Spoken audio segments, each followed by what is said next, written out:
नमस्कार रति मैडम। अरे गावड़े जी, आप कुछ काम था आपको?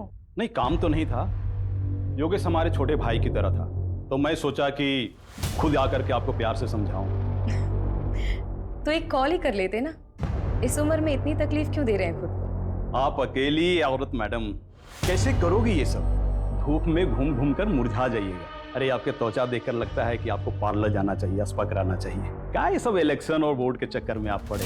आप एक अकेली औरत से डर रहे हैं क्या? अरे डरे नहीं मैडम जी, हम चाहते हैं कि आप हमारे पार्टी ज्वाइन कर लें। पैसे वैसे की कभी कोई कमी नहीं होने दी, बस कभी कभार खुश कर दीजिएगा।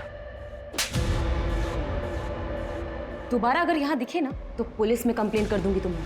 Get out!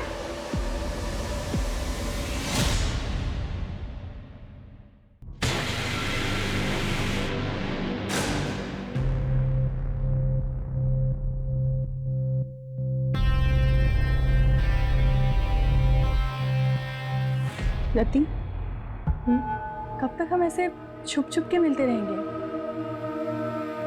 काजल प्लीज मुझे थोड़ा और टाइम दे दो। मैं अब तक उस गिल्ट से बाहर नहीं आ पा रही हूँ। कब तक तुम उस गिल्ट में रहोगी? तुम उस गिल्ट से इसलिए नहीं निकल पा रही हो क्योंकि तुम निकलना नहीं चाहती। और मुझे तो ऐसा लगता है कि तुम मेरे लिए सीरियस नहीं हो। नहीं काजल, ऐसी कोई बात नहीं है। मैं तुमसे बहुत प्यार करती हूँ।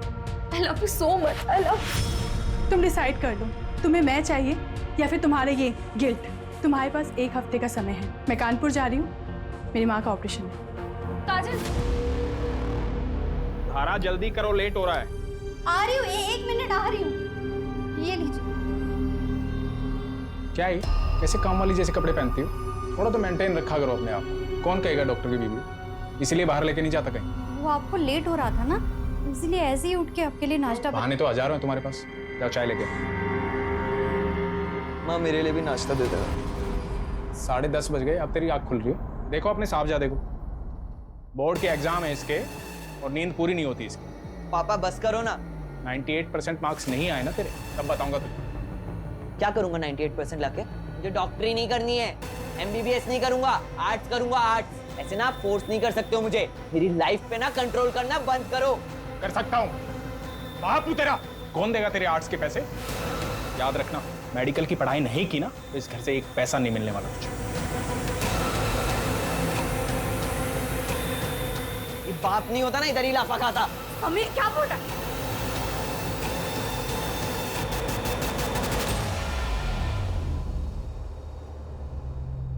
माता जी, ये दवाई मैंने लिखी है और ये हमारे कैंप की तरफ से फ्री है। जुग जुग जियो बेटा, तुम बहुत ही अच्छा काम कर रहे हो। भगवान तुम्हारी सारी मनोकामना पूरी करे।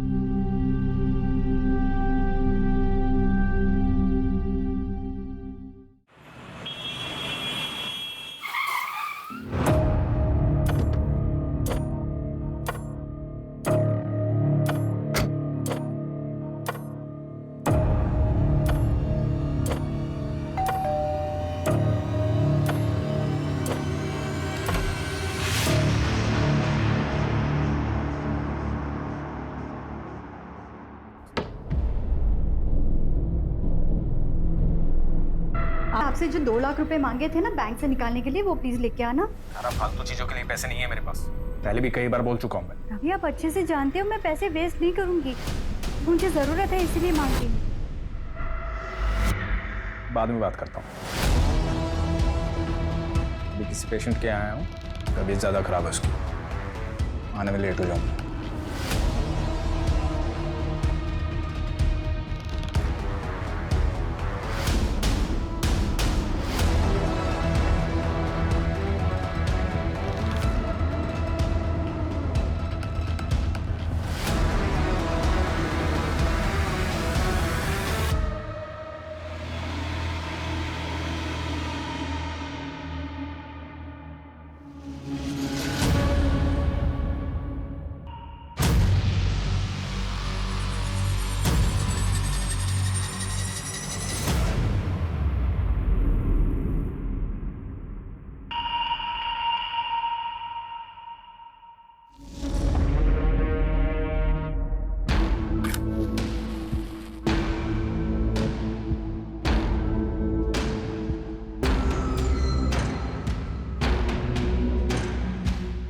वाह, महंगी वाली, क्या बात है।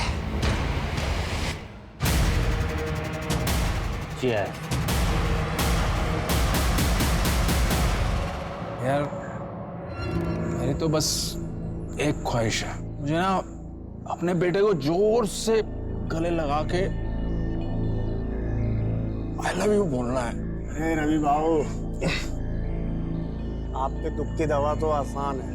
आप ना अपने बाप वाली ईगो ना साइड में रख के अपने बेटे को जोर से गले लगा के आई लव यू बोल दो। बिल्कुल। पर मेरे दुख की दवा नहीं है बाबू, 28 का हो चला हूँ पर कोई मिलती ही नहीं है। अरे ऐसा लुक्के के जैसा घूमेगा तो तेरे को कभी कोई नहीं मिलेगी। बाबू, आप तो लुक्के नहीं हो ना, तो आपके आगे पीछे क्यों नहीं घूमती 4-5 लैला है? मुझे लुक्का बोल रहे हैं। बाबू मैं क्या बोल रहा था कि अबे क्या कर दिया ये? सर ये 2 आईडीज मिले। इसका नाम प्रदीप शर्मा है और ये डॉक्टर रवि का। डॉक्टर रवि यादव, यादव हॉस्पिटल का मालिक, तुम जानते हो इसे? हाँ, काफी फेमस डॉक्टर है। और ये तीसरा कौन? सर इसके पास से कोई आईडी नहीं मिली।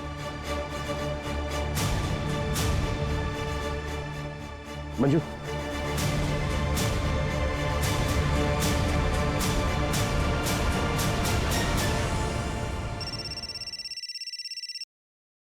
हेलो, क्या?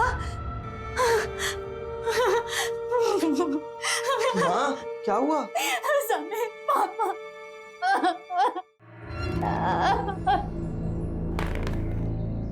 क्या बात है?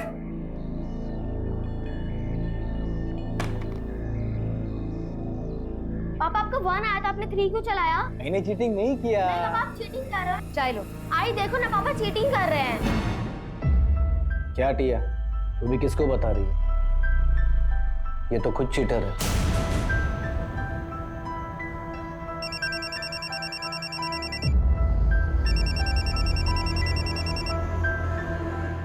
हेलो, हाँ मैं जानती हूँ प्रदीप को। क्या हुआ? क्या?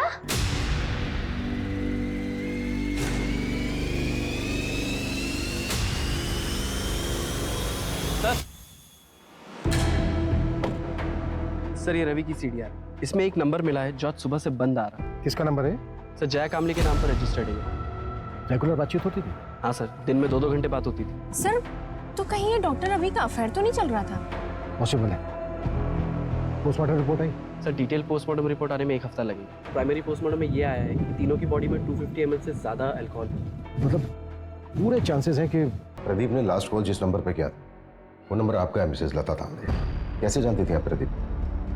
सर मैं अच्छी तरह जानता हूँ उसे। हमारी बेटी को पढ़ाने आता था। पढ़ाता क्या था? 1 नंबर का ठरकी था। अच्छा हुआ मर गया। बिल्कुल सही। टिया, आज के लिए इतना काफी है, बाकी कल कर लेंगे। ठीक है सर। मुझे कुछ काम से बाहर जाना। किस सर? मेरे बेटी को हाथ कैसे लगाया तूने? मेरे बेटी को हाथ लगाया कैसे तूने? विनय मैं तो सिर्फ पढ़ा रहा था। पढ़ा रहा? मैंने मेरी आंखों से देखा तू क्या कर रहा था। निकल मेरे घर से, निकल जा मेरे घर से। विनय, मेरे बेटी के आसपास भी दिखाई दिया ना तो जान से मार दूंगा तुझे मैं। टिया के साथ यहाँ गंदी गंदी हरकतें कर रहा है और तू यहाँ पे बैठ के मोबाइल पे गेम खेल रही है। चल अंदर, अंदर चल। मोबाइल पे बैठे बैठे खेलती रहती है वो। क्या बकवास कर रहे हो तुम? अच्छा मैं बकवास कर रहा हूँ और तुम जो कर रहे हो बहुत अच्छा कर रही हो तुम।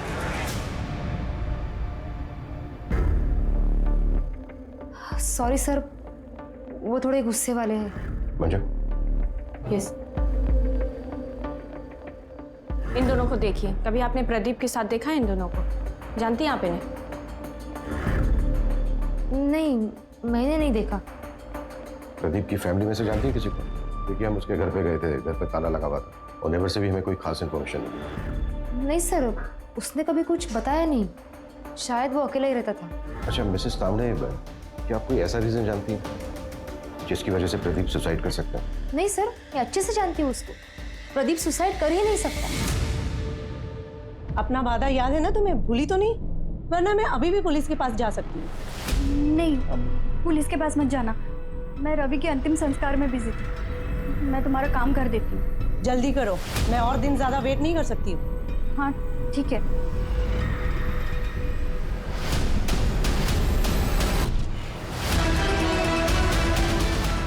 क्या इसको जानते? नहीं sir. Doctor, I am really worried for Rati. उसके पीए को भी कॉल किया था पर उसे भी नहीं पता वो कहाँ है। कुछ दिन की छुट्टी बोल करके गई थी। हाँ, आज रति का सेशन था पर वो आई नहीं। टू बी ऑनेस्ट, मैं खुद भी उसके लिए थोड़ा वरीड हूँ, स्पेशली लास्ट सेशन के बाद। मुझे पता था कि यही होगा। आप कितना भी भाग लो लेकिन आपके कर्म आपको ढूंढ ही लेते हैं। इसलिए मेरे साथ ये सब हो रहा है। काजल भी मुझे छोड़कर चली गई। कुछ बचा ही नहीं मेरी जिंदगी में, कुछ भी नहीं। मैंने उसे बहुत समझाया था लेकिन वो मेरी बात समझने के लिए तैयार ही नहीं थी। अगर आपसे वो कांटेक्ट करती है ना तो आप प्लीज मुझे कॉल करके बता दीजिएगा। ओके।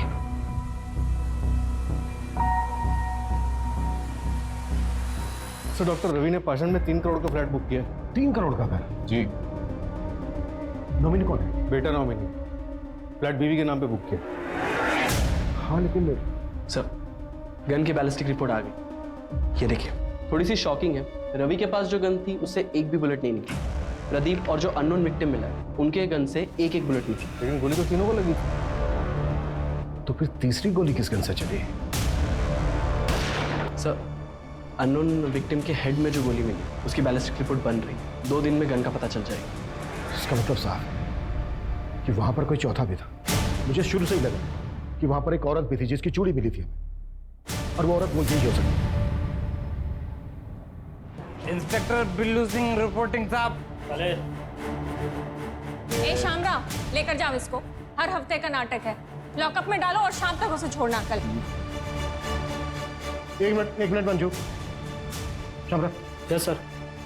इसको बाहर लेके चलो। सूरज, बैंगलोर सील कर। Okay sir.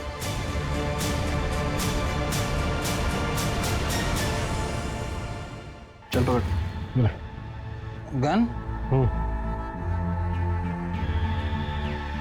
निशाना लगा उसमें। घबरा मत, निशाना लगा। शाबाश। हाँ, लगा निशाना।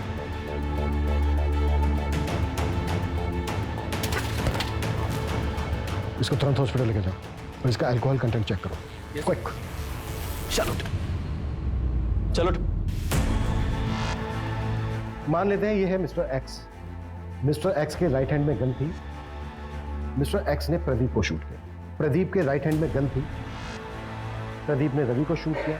रवि के हाथ में भी गन थी लेकिन रवि की गन तो चली नहीं। तो फिर मिस्टर एक्स को गोली लगी कैसे? देखो, इन तीनों के ब्लड में 250 ml से ज्यादा अल्कोहल कंटेंट था। बिल्लू भी हैवी ड्रिंक करता है, जैसा कि हमने देखा कि बिल्लू ठीक से खड़ा भी नहीं हो पा रहा। निशाना लगाना तो दूर की बात। सर, तो फिर ये मिस्टर एक्स और प्रदीप का निशाना इतना सटीक कैसे लगा? दोनों में से किसी का भी निशाना नहीं चुका। इसका मतलब ये पूरा क्राइम सीन सेटअप था। एग्जैक्टली, हमें गुमराह करने के लिए। ये कोई मास सुसाइड नहीं बल्कि मास मर्डर था। अच्छा होगा। और गलती से भी समीर की कंप्लेंट पुलिस में नहीं करो। बोला ना, नहीं करूंगी।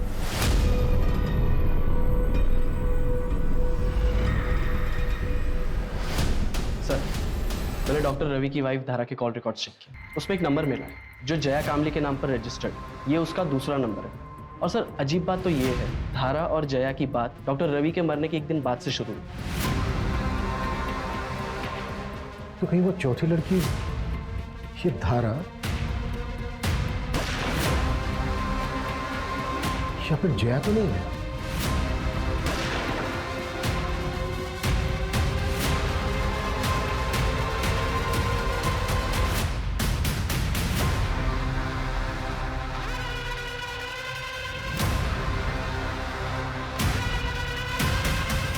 जी, मैं जानती थी जया को।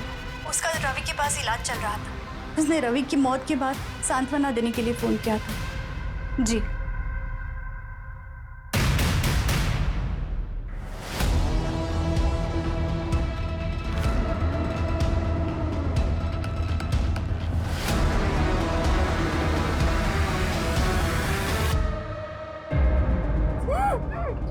मेरे पापा से वापस मिलने की कोशिश की ना तो जान से मार दूंगा। कौन है तुम्हारा पापा? मैं नहीं जानती। नाटक बंद कर। मेरे पापा डॉक्टर रवि मुझसे मिलने आते हैं ना, तेरे साथ इधर गुलछड़े उड़ाते हैं ना। क्या चाहती है तू? उनकी प्रॉपर्टी? एक बात कान खोल के सुन ले, मेरे पापा की प्रॉपर्टी पे सिर्फ मेरा और मेरी माँ का हक है, समझी? सूरज, जया का मूवमेंट ट्रैक हुआ? मर्डर वाली रात को कहाँ थी? सर जया का फोन तो उसके घर पे ही एक्टिव था और कोई ऐसा क्लू नहीं मिला जिससे ये पता चले कि जया क्राइम साइट पे गई। जैसे क्राइम साइट पे जाने वाले सभी रास्तों का सीसीटीवी हम स्कैन कर रहे हैं। और सर हॉस्पिटल स्टाफ से भी बात हुई, उन्होंने बताया कि जया को डायबिटीज और ये डॉक्टर रवि इंसुलिन के शॉट लगाने से घर पे जाता है। व्हाट? डॉक्टर रवि और जया के बीच में अफेयर नहीं था?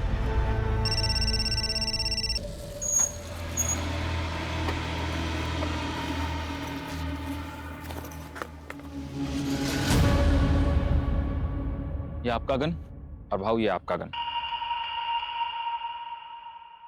और अक्षय भाऊ ये खास आपके लिए। अरे अक्षय भाऊ ये क्या कर रहे हो आप? अरे यार बस ट्राई कर रहा था, सॉरी। इसमें गोली तो मैं तो ऊपर पहुंच जाता। गोली लाया? गोली दे। हाँ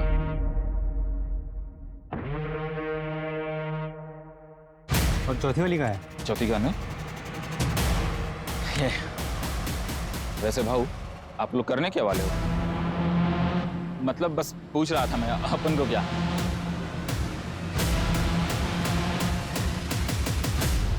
आलू?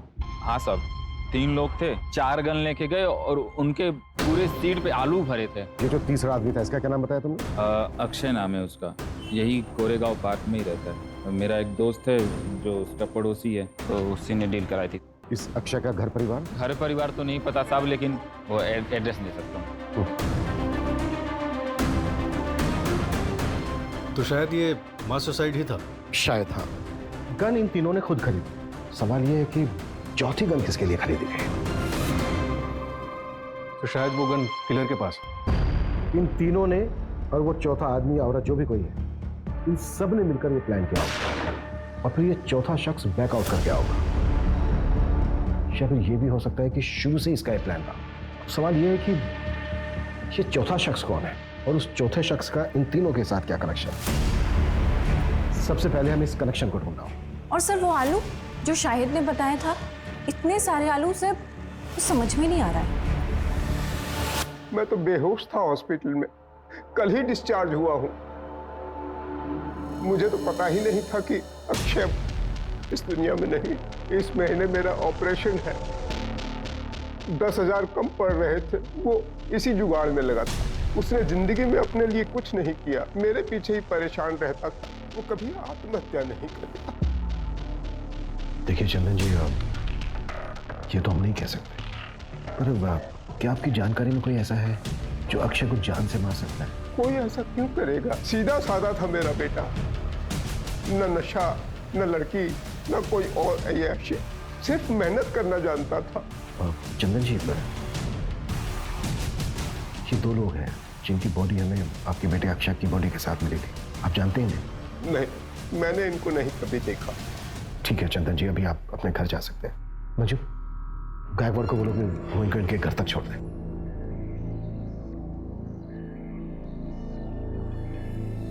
इन चारों का आपस में लिंक क्या था?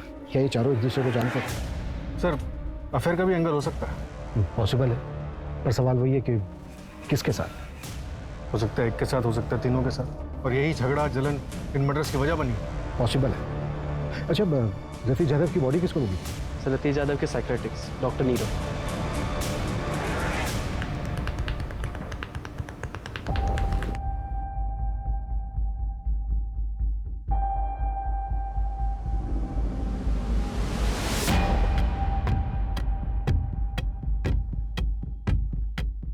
हेलो सर, रियली सॉरी, आप लोग काफी टाइम से वेट कर रहे हैं क्या? नहीं, इट्स ओके। एक्चुअली हमें आपसे रतीश यादव के बारे में बात करनी थी। आप रति के डॉक्टर थे ना? जी। दरअसल हमें ये जानना था कि क्या रति किसी बात को लेकर परेशान थी? जी, एक्चुअली रति गिल्ट में थी। ये समझ नहीं पा रही हूँ कि ये गिल्ट खत्म कैसे होगा। गिल्ट? किस बात का गिल्ट था रति को? कुछ साल पहले उसके हस्बैंड योगेश की डेथ हो गई थी और रति उसके लिए खुद को जिम्मेदार मानते थे। रति, आई एम होम। ये तुम दोनों? क्या हो रहा था? योगेश, योगेश मेरी बात सुनो। क्या बात सुनो तुम्हें? तुम्हें शर्म नहीं? मेरा नाम, मेरी इज्जत सब मिट्टी में मिल जाएगा। इलेक्शन कैंपेन स्टार्ट होने वाला है। तुम टेंशन मत लो, मैं और काजल कहीं दूर चले जाएंगे। मुझे छोड़कर सबको पता चल जाएगा। मेरा नाम, मेरा करियर, मेरी इज्जत सब बर्बाद हो जाएगा। योगेश मेरी बात सब सुनो। बर्बाद हो जाएगा। योगेश! योगेश!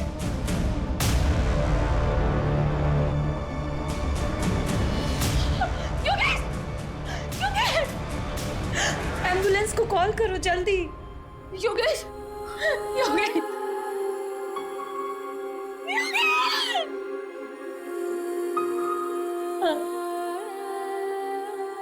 सर ये सब सच है।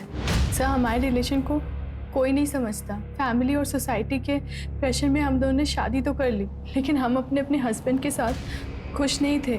हमने भागने का प्लान बनाया था, लेकिन सर रति योगेश के सुसाइड से उभर ही नहीं पा रही थी। सर वो अब्रॉड जाने के लिए तैयार तो हो गई थी, लेकिन उसको वो गिल्ट खाया जा रहा था। अब्रॉड जाने के लिए? और वो इलेक्शंस? सब वो ये सब कभी नहीं करना चाहती थी।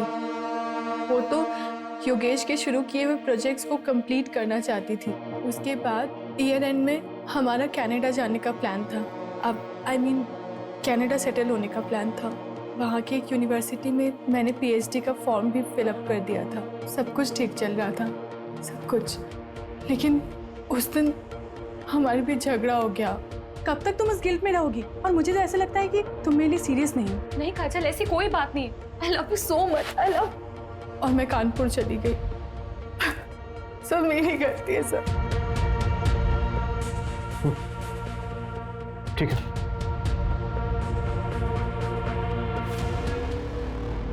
सर प्रदीप ने मार्केट से 10 लाख रुपए उठाए थे। और सर प्रदीप की लोकेलिटी में एक ज्वेलरी शॉप है, उसने वहां से 20 लाख के गहने ऑर्डर किए थे। और सर उसने दुकानदार से कहा था कि वो अपनी बेटी के फ्यूचर के लिए इन्वेस्टमेंट करना चाहता है। कहाँ है उसकी बेटी? सर मैंने पता किया है, 13 साल पहले प्रदीप को एक बेटी पैदा हुई थी, लेकिन सर बच्चे को जन्म देते समय उसकी वाइफ की मौत हो गई थी। और सर उस नर्सिंग होम के रिकॉर्ड्स पता करते हुए हमें एक जाना पहचाना नाम मिला है, जिसने उस वक्त उसी नर्सिंग होम में एक मरे हुए बच्चे को जन्म दिया था। कौन?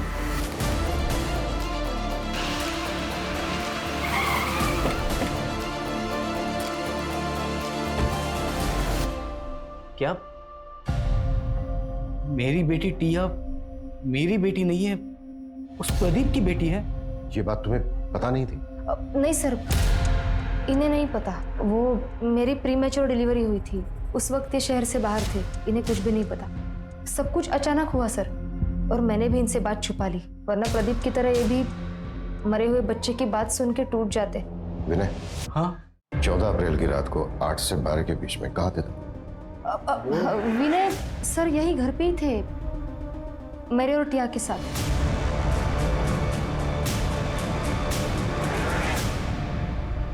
सर रति के बैंक रिकॉर्ड्स चेक करके पता चला है कि कनाडा की एक यूनिवर्सिटी में उसने 30 लाख रुपए की फीस भरी और अगले महीने उसे 70 लाख रुपए और भरने थे। प्रदीप ने 20 लाख रुपए के गहने ऑर्डर किए थे और डॉक्टर रवि ने 3 करोड़ का फ्लैट बुक किया। ये लोग इतने बड़े इन्वेस्टमेंट कर रहे थे, जबकि इनके अकाउंट में पेमेंट करने के लिए पैसे नहीं थे। ये भी तो हो सकता है कि पैसा कहीं से आने वाला हो इनके पास, और ये बात पहले से किसी को पता। सर रवि को मारने के लिए धारा, जया और समीर सबके पास मोटिव था। और तो और सर प्रदीप को मारने के लिए विनय के पास भी मोटिव था। और रति पॉलिटिकल फिगर थी, हो सकता है उसको कोई दुश्मन बन गया। थप्पड़ बहुत महंगा पड़ेगा मैडम जी। तुम्हारी यूनिवर्सिटी की फीस है 1 करोड़। सतीश 30 लाख रुपए भर चुकी थी, राइट? जी। बाकी के बचते हैं 70 लाख रुपए, लेकिन रति के बैंक अकाउंट में 70 लाख रुपए थे नहीं, तो फिर वो बाकी के पैसे कहां से भरने वाले थे? सब नहीं काजल, लोन लेने की जरूरत नहीं है। मुझे पैसे डबल करने की एक अच्छी स्कीम मिल गई है, जिससे हम अपनी फीस भी भर सकते हैं। जितनी बड़ी रकम उतना बड़ा इनाम। ऐसी कौन सी स्कीम है? तुम ऐसे चक्रों में क्यों पड़ रही हो? काजल ऐसा कुछ भी नहीं है, मैंने सब क्रॉस चेक किया है, सब जेन्युइन है। Don't worry. तुम ट्रस्ट करते हो ना मुझ पे? ऐसे दुगने करने वाली स्कीम? एक मिनट, तुम इसके बारे में और क्या क्या जानती हो? रति ने मुझे बस इतना ही बताया था। बेटा मैंने मम्मी को मैसेज कर दिया है, आप मम्मी से ले लो पैसे। ओके ओके बेटा। सर मैंने पता किया, मर्डर से 1 हफ्ते पहले रवि ने 1 करोड़ रुपए का लोन लिया था मार्केट से, और उसी तरह प्रदीप ने 50 लाख, रति ने 50 लाख और अक्षय ने अपने दोस्त से 5,000 रुपए उधार लिए थे। और ये पैसा हमें किसी के भी घर से या फिर किसी की भी डेड बॉडी के सूरज,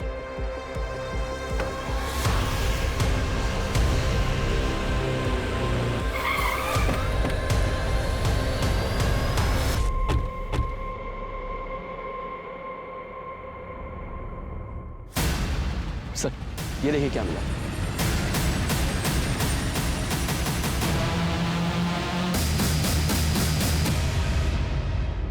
ये चल क्या रहा है यार? जमीन के अंदर मटकों में आलू।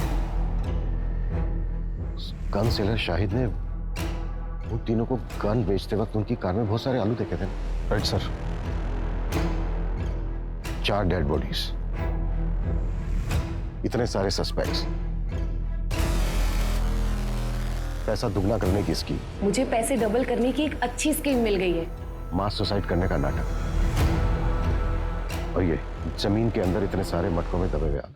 सूरज, हमें उस 5 आदमी को जल्द से जल्द ढूंढना होगा, लेकिन फिर वही सवाल कि वो 5 आदमी है कौन और कहां है।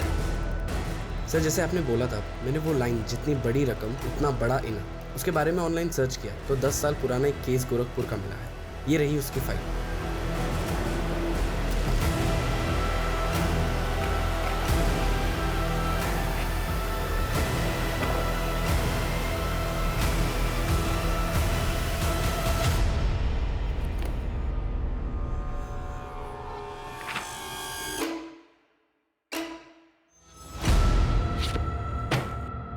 दस साल पहले देव श्रीवास्तव ने पोंजी स्कीम बनाई थी और सबको लूट-लाट कर भाग गया था। ये केस सीरियस तब हुआ जब 2 भाइयों ने सुसाइड कर लिया। पुलिस ने खूब पूछताछ की थी देव श्रीवास्तव से, लेकिन उसके खिलाफ कोई सबूत नहीं था। फिर भी मैं गोरखपुर पुलिस से कांटेक्ट करता हूँ, पता करता हूँ कि देव श्रीवास्तव आजकल है कहाँ, है भी या नहीं। क्विक। सर, देव श्रीवास्तव 4 साल पहले मर चुका। एक और डेड है। नहीं सर, देव का एक बेटा है जो 2 साल पहले यहीं पुणे में शिफ्ट हुआ था। इसका हमारे किसी सस्पेक्ट के साथ कोई कनेक्शन है? हाँ सर।